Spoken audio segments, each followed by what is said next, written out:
Week 6 starts right now. This is lecture 5. I know the numbers get confusing because they don't line up, but you've made it a long way into this semester. In a couple weeks, we have spring break coming up.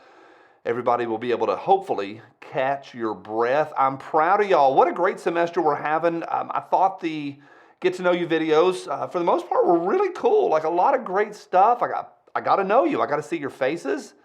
I enjoyed them. I hope y'all did as well. I know a lot of students don't watch each other. That's just the nature of online learning.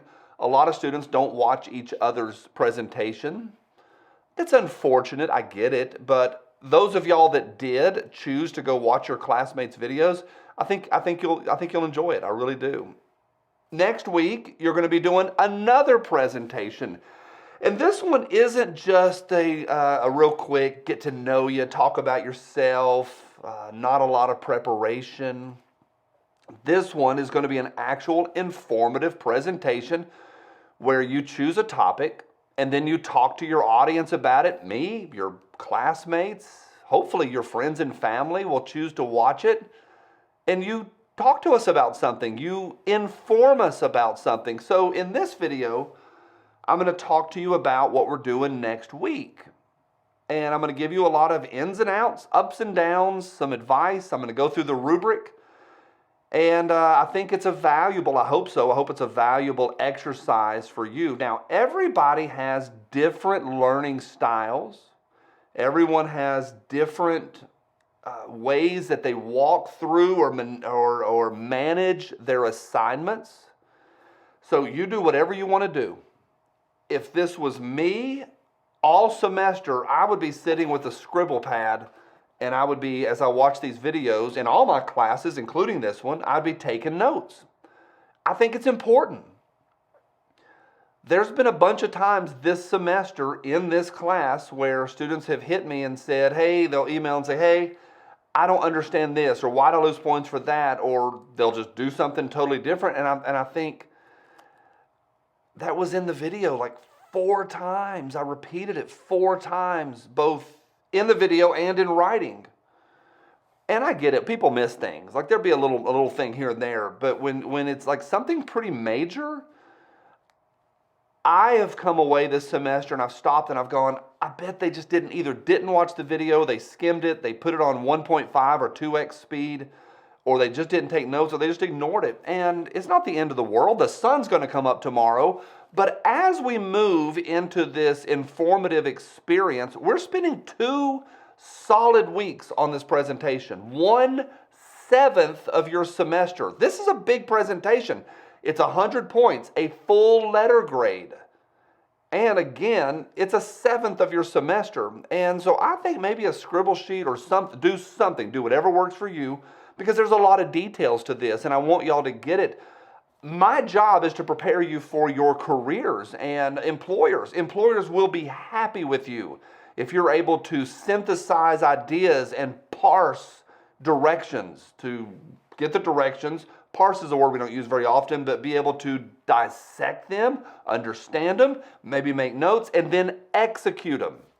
It's not hard. I'm going to be real specific. I would also like this, rather than you going, oh my gosh, I got to get 5 points here and 5 points here and 5 points here and 5 points here, and doing all these different things. What I would like you to do is talk to us, to enjoy getting to come in, get to, not have to, get to. You are choosing to do this semester, but to get to talk to us about something that you're interested in and bringing something to us that we also may be interested in. That's what this assignment is. It's the informative project, and the primary goal, as I've talked about in multiple weeks this week or this semester, is to talk conversationally to us. It doesn't mean you're super laid back or unprofessional. We're still going to, all the rules of professionalism still apply. I want you to talk conversationally to us, just like I'm doing right now. Now, I am, what I think, pretty prepared. I sat down last night and went through what I want to talk to you about. I sat down again this morning and looked at what I want to talk to you about. I double checked that everything's buttoned up. I made sure the desk was clear. I actually put my water off camera because it was right there. And before I filmed, I went whoop, thought it looked a little bit better. Nothing crazy. It's not a videography class, but it is a class about trying to present conversationally and professionally. College level, that's the goal. All right, I want to talk to you a little bit about this project. Again, it's conversational. Again, I want you to talk to us, but I'm going to go through the rubric and I want to talk to you about a couple things, and then you're going to, you know how it works at this point, you're going to respond, and then you're going to respond to 5 students. I put the rubric on next week's discussion board. You can go ahead and see it and find it. I would go through it a couple times, maybe print it out, maybe make some scribble notes on it, whatever works for you. But the goal of this presentation, I like the bottom line. The goal is to inform. We're also trying to meet our audience where they're at. You could inform us on the best type of gravel for a gravel driveway. Nobody cares. There might be one civil engineering student that might take notes and be like, wow, I learned something about civil engineering. Nobody cares about gravel. They really don't.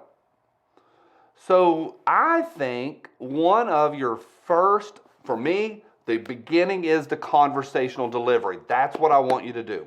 More important than the time, more important than the 5 little points, conversational delivery. That's what I care about. What I want y'all to also care about is what you talk about. This next part may be a little hurtful. I don't mean it to be hurtful, but I know some of you guys, usually it's the dudes. In every class, there's a few dudes that struggle with what I'm going to say. I want everybody to consider your entire audience. It is a communication course at a community college in 2024. Some non-traditional students in here. There's some moms, there's some dads, there's some high schoolers. It's a big audience, but we all are either live in East Tennessee, from East Tennessee, a lot of us. But I want you to consider your audience. As we talk about, think about, and choose a topic, hit the entire audience. We are not trying, this is important, you may want to write it down. I don't want you to, for the rest of your life and for this, not just for this project, for the rest of your life, for always, don't talk about your nuanced hobbies. I know that we all have little nuanced hobbies that we're really, really into, and it might be interesting in a brief, but for 5 or 6 minutes, here's the hurtful part. Nobody cares about sports. This is a great example. Even if you personally were not going to talk about sports, think about what I'm about to say. Think about this. I'm going to use sports as an example. Guys get really, really into sports, like really into Michael Jordan versus LeBron James. And they come in and they'll do 7-minute presentations on who's the GOAT, LeBron James or Michael Jordan. Now, you may already think, well, he's just a big community college professor nerd and he doesn't care about sports. I actually, personally, can rattle about LeBron James. I like sports.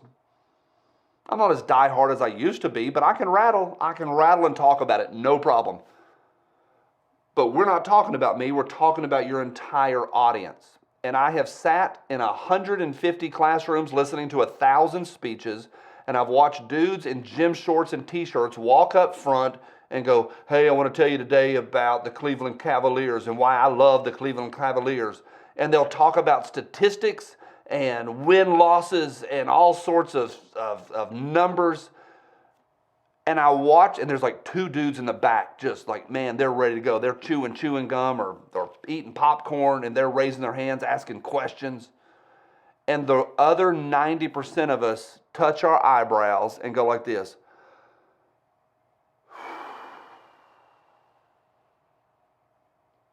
No one cares about your sports team. Yes, I know. There's going to be 2 guys that respond to this and go, but I care. Yes, there's 3 guys in every class, including this guy. I'm fine with sports. I like sports. Nobody cares. As a whole, nobody cares. Now, how does that apply to you? You may not watch sports. I want everybody, and that's just one example, I want everybody to bring a topic to the table that everybody might find interesting. To bring something that hits the fat part of the audience. Maybe almost everybody, 23 out of 24, can find this interesting. It can apply to their lives. I've had students bring in, a lot of students have brought in how to pass your college courses. And some of them, I just sit there and I'm like, well, I've already finished college. Why do I care about this? But I've had some of them go, okay, everybody's in college. Here's some advice for passing classes or working through the classes or strategies for your college career. And Dr. Bragg, they'll even hit me. You are a college teacher. This might help you in working with students. So they'll think ahead and hit all of the audience members. There's no perfect topic. You may be stressed out at this point and go, oh my God, how do I find the topic? Oh my gosh. I get emails and students will be like, can you help me find a topic? No, I'm not going to help you find a topic. Or maybe I just spent the last 15 minutes helping you find a topic. I'm not going to pick your topic for you. I'm going to give you advice. There is no perfect topic. In fact, you can take a great topic. There's a lot of things that most people like talking about. I like talking about conspiracy theories and, I mean, not 9/11, but like deep conspiracy theories. I like talking about aliens and Bigfoot. I don't know if I believe it, but it's fun to talk about. And I can make people's eyebrows go up. I can tell stories from the 70s about things I've read that'll make eyebrows go up. And most people will find it pretty interesting. That's a good topic. Sasquatches can be a pretty fun topic. Can be. But and here's the point. There's no perfect topic. You can take a pretty good topic like Bigfoot and crush it. Interesting, fun. Even people that don't believe in that stuff might go, that was kind of interesting. There's a story about a dude that got kidnapped by a family, and it's a pretty interesting story. It can be interesting. Getting kidnapped by a family of he watched them cook food. Or you can take the same topic and go, hi, today I want to tell you about Bigfoot and be terrible. So it's not just the topic, it's also how you present the topic. So I would encourage you to find a topic that's pretty good and then do a great job of presenting it. I had a student one time that watched a Netflix video and then came in and just talked about his video. He's like, hey, I watched this Netflix video last week. I want to share it with you. And that's a really dumb topic. I watched something. I'm going to tell you about it. He crushed. It was so much fun. Like, it was interesting. It was funny. After he sat down, we clapped. He sat down in the classroom. And then we talked about it for like 20 minutes. Like, he crushed it. So the point is this. Choose a topic and then choose a pathway. Be terrible or be fantastic. That's an important thing in this class. I want you to choose a topic that most of your audience will find interesting. Please, for the love of Pete and Peter, don't get on Google and type in best topics for informative speeches. I've heard them all. I don't want to hear about hand washing or organ donation. No one cares. Everybody knows you're supposed to eat less fast food. We know that. You're supposed to walk more, drink more water, donate your organs at the end of your life, etc. So the point is this, find something you care about and that we care about. And that's a challenge. Question 1 for this video as a response is, what's your topic going to be and why? And that why is really critical. You can't answer this today. I hope you don't. There's some students, and I love you, that answer these videos the second they come out. You can't. You shouldn't. You need to think about this for a few days and think about a why and talk to some people and holler at your girlfriends or boyfriends or your anybody in your life and ask them, bounce it off of them. Should I talk about this? And they go, then change. What is your topic? And then the why. Question 1, what is your topic and why? Why should we care? Should your audience care about this? We don't care about the exchange rate of dollars to rupees in India. We don't care about that. Nobody cares about that. challenge. There is no perfect topic, but you can get a lot closer to perfect than the exchange rate of monetary currencies. What's your topic and why? Think about it. Needs to be a couple days. I would think about it. The second question is, what's your goal for this presentation? Please, please, please, please don't say to inform. Yes, we know it's to inform. What's your goal? In my Sasquatch speech, my goal is to have fun and make people think. Now, how I do that is through a good presentation. It's through being excited, telling good stories. But I'm going to have fun, and I'm going to make you think.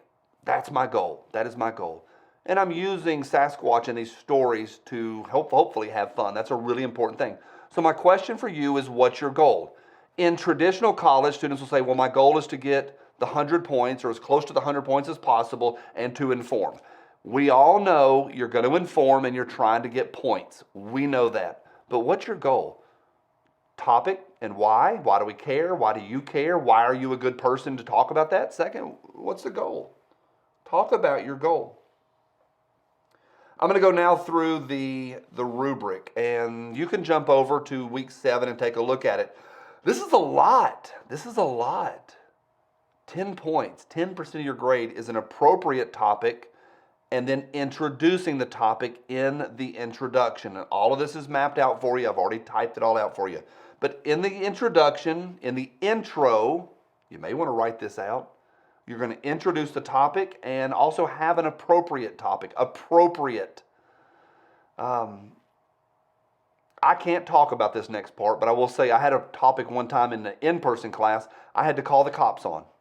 Be appropriate. How about, can we just be appropriate? No Sullivan County Police Department.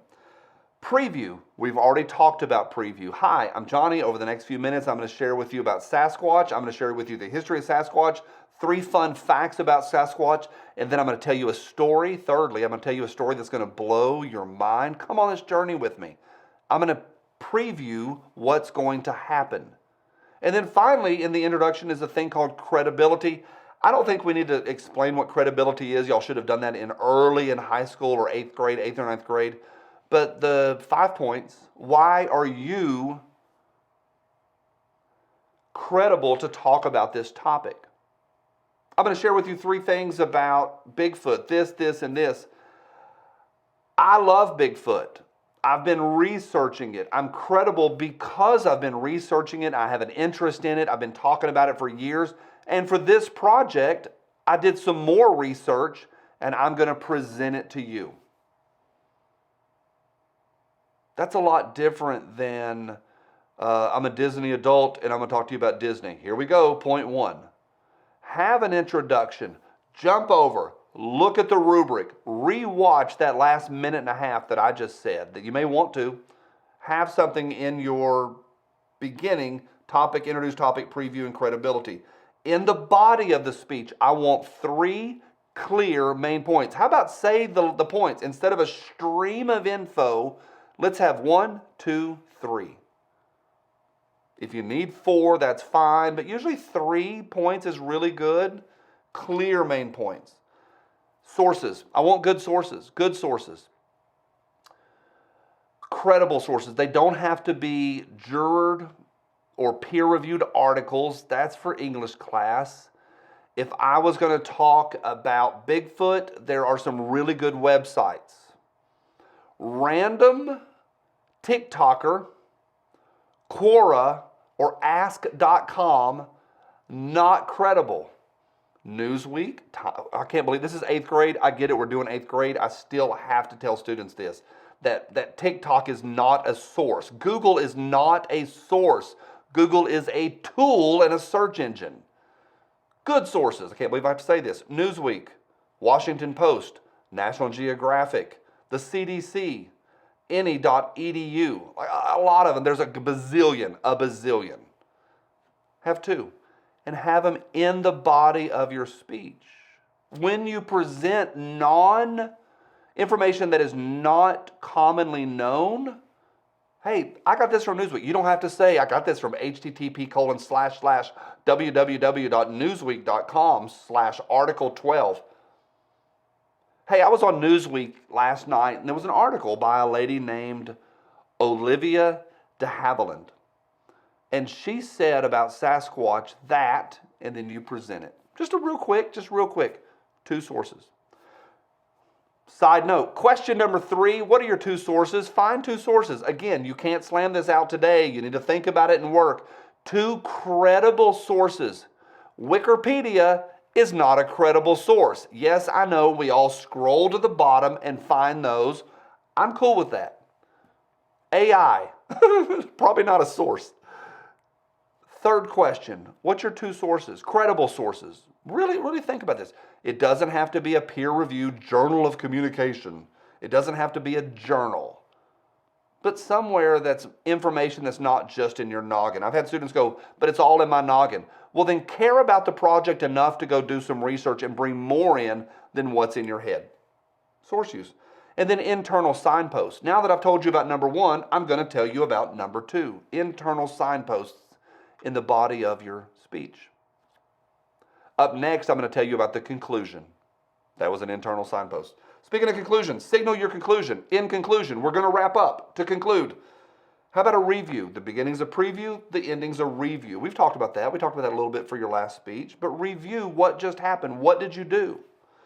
And then have a crisp ending. Thank you. Crisp endings are really good. Some of y'all struggled in your last speech about I guess that's it.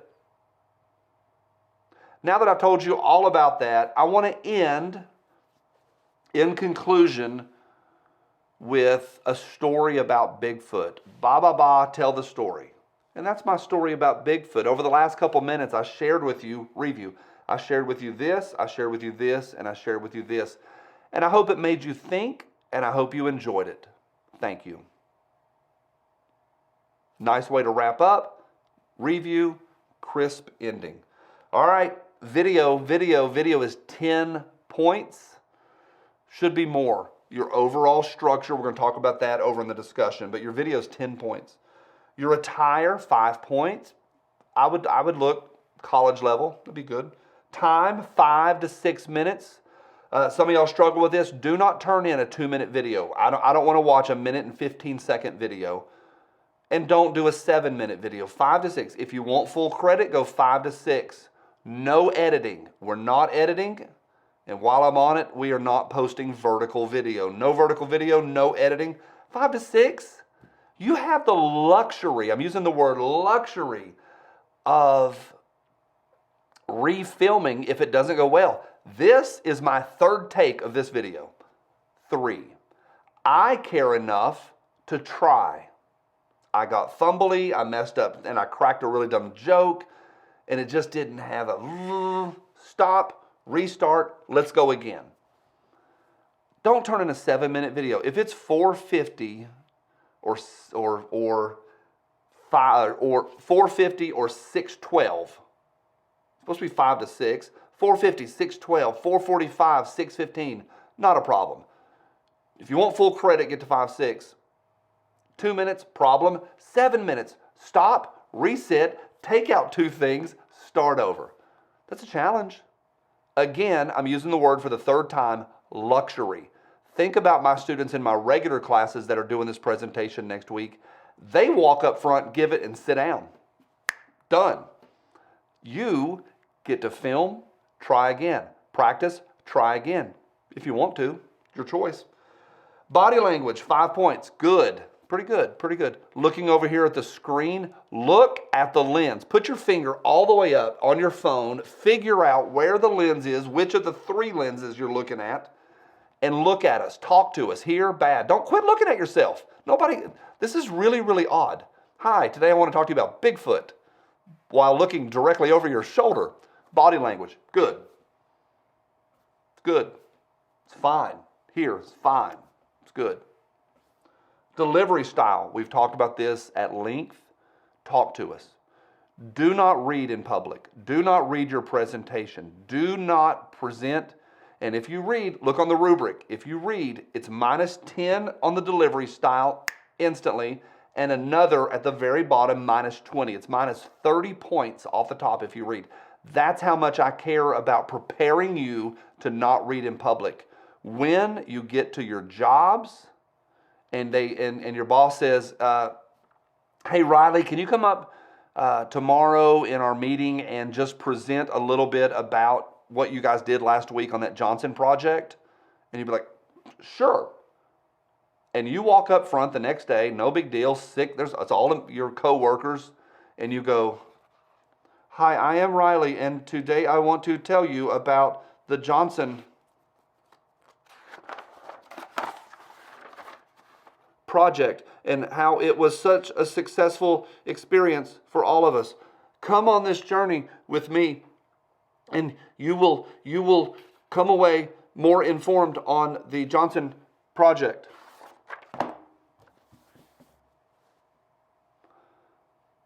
Here's what I do, and I talked to you about this 3 weeks ago. I have in front of me enough scribbles to keep my eyes here. I go here and here. I don't read it all. If you need to write out a Led Zeppelin quote or a quote from Gandhi, that's fine. Don't read more than one line, and only read that line if it's important. Hey, today I want to tell you a little bit about Ford and Ford trucks. The first Ford truck came off the line in 1928. And I got that from Wikipedia. And so it's just enough. It's enough to hear, but I didn't read it. The first truck came off the line in 1928. I found this information on www.wikipedia. Hey guys, today I want to tell you a little bit about Ford trucks. And I was on Wikipedia yesterday, and on their history page, it said that the first Ford truck came out in 1929. I have no idea, by the way, when trucks came out. That's your delivery style. That's 30 points. 30. That's how important it is to talk naturally when it's time to do the Johnson project. Hey guys, today I want to tell you a little bit about what we did in Knoxville last weekend. It went really well, and I'm going to share it with you. Thanks to Alicia, our boss, for having me do this. Should take 4 or 5 minutes, and then I'm going to have answer your questions at the end. And I've got a PowerPoint here for you, and away you go and just talk.